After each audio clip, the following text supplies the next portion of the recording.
So today I'm going to be discussing the topic of obesity and a couple of reasons why labeling it a disease will be harmful to individuals and society. If obesity is considered a disease, it will have negative effects on the economy and obese patients. According to the Merriam-Webster Dictionary, obesity is a condition characterized by the excessive accumulation and storage of fat in the body.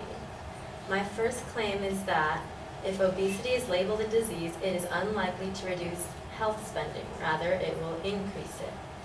Obesity adds 9.1% to the nation's personal health spending, or about $222 billion in 2013. This varies by payer, with obesity accounting for 11.8% of Medicaid spending and 12.9% of private health insurance spending. The United States of America is already suffering from vast budget deficits and does not need any further financial obligations. On a per capita basis, the most severely obese individuals have medical expenses that may be thousands of dollars more a year than their counterparts of normal weight. As a rough approximation, each pound of extra weight adds anywhere from $6 to $13 a year in added medical spending among men who are working, and about $5 to $45 among working women, depending on whether one is moving from being overweight to slightly obese, or from slightly obese to moderately obese, etc. Doctors usually define overweight as a condition in which a person's weight is 10 to 20% higher than normal, as defined by a standard height weight chart. Obesity is usually defined as a condition in which a person's weight is 20% or more above normal weight. This means that if obesity is labeled as an official disease, American healthcare spending will increase by that much more. Modern medical procedures for weight loss are proven to be ineffective compared to natural weight loss, so there is no reason to be funding them through insurance.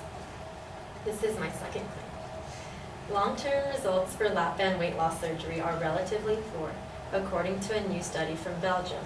For the lap band surgery, a few very small incisions are made in the abdomen, and the surgeon places the band around the stomach using long, thin instruments.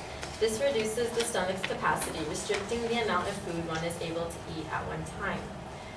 Researchers found that nearly half of the 82 patients followed for 12 years or longer required removal of the bands, and about 40% had major complications. Bariatric surgery is a surgical procedure performed on the stomach or intestines to induce weight loss.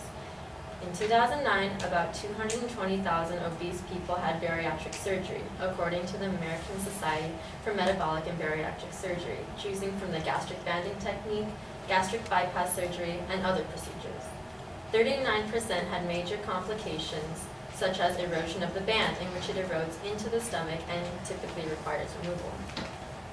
According to Bruce Wolfe, MD, president of the American Society for Metabolic and Bariatric Surgery, the finding of 39% with the band erosion was a concerning number.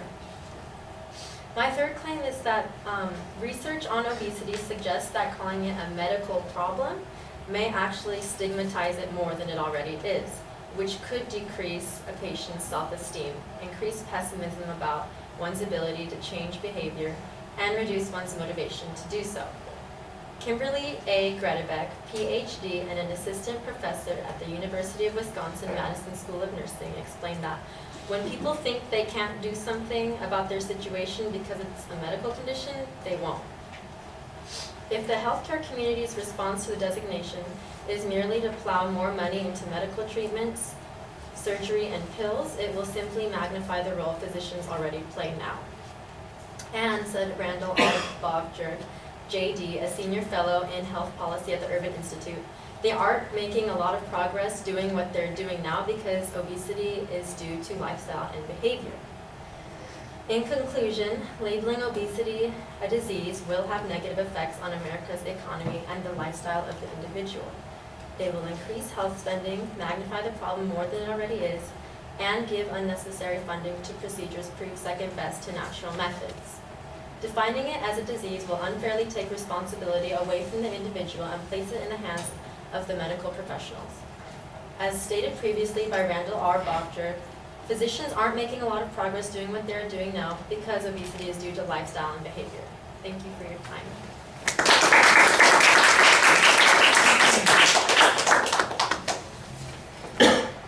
is my peer. Oh, that's, yeah, I collected those earlier, that's fine. Oh, there it is. There it is. Yes.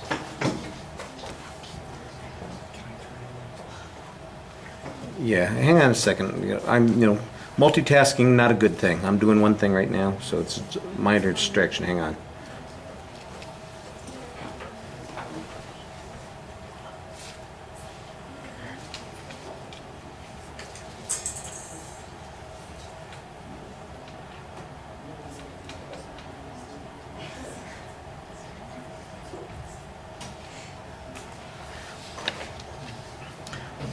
All right, Stephanie, I think that you have a proposition that needs to be worked on a little bit because it's got multiple parts to it. I know what the general issue is, and you need to kind of find a way to phrase it so we've got a single declarative. Those multiple parts, in essence, create a little bit of a preview, but there's not really a distinct statement of what all the three supporting points are at the beginning. At the end, I did think that you had a summary that worked pretty well, although the order of your summary was not the order of the supporting points, so that was a little bit confusing, but it did remind us of what those points were supposed to be saying. And so I think that if you had that at the beginning, it would be clearer for people as they're listening to your arguments to see how those things go together. I do think that you need to give us a little bit more background on the nature of the controversy, that in fact there has been a designation of obesity as a disease or as a health issue, as you've talked about it. That's actually two different kinds of descriptions, and you basically are saying both of them are problematic because they lead to particular problems. The first point that you had, I thought you had a good piece of information about how much spending is involved with that. The question that I have is, where is there a demonstration that that spending is dependent upon the definition or the classification of something as being either a disease or a health-based issue? Because it sounds to me like the spending is going to occur because of the health consequences that people have, and it doesn't matter what their reason for being overweight is, that's the thing that causes their problem. So I thought that was a little bit problematic. On the second point, I think you need a stronger transition on that point so that we know how the bariatric surgeries, in particular the lap band that you're so critical of, might fall into the category of health care that's going to be covered, for instance, under the Affordable Care Act or under people's insurance because of the definition that you're talking about. If it goes from a lifestyle kind of issue to a medical issue, then I suppose that means that it's going to be covered by insurance. I just needed some more direct data on that. To me, the strongest part of your argument was the third point, where you in essence say if people look at it as if it's a disease or a medical problem, they're less likely to take the kind of corrective actions that actually do work, that are really lifestyle-based issues. And I thought that you had your strongest information on that point, at least the strongest information that's on the point that you're talking about. You had very good information talking about the problems with the lap band and bariatric band being, or bariatric surgeries being problematic. What I thought was a little bit difficult was seeing the relationship between that and the designation of obesity as a disease or an illness. Like I said, I thought you had a nice summary, although it did seem like you had the points out of sequence of the way in which you presented it. And even though you're not feeling well, I thought you did a pretty nice job presenting to the audience as well. Thank you.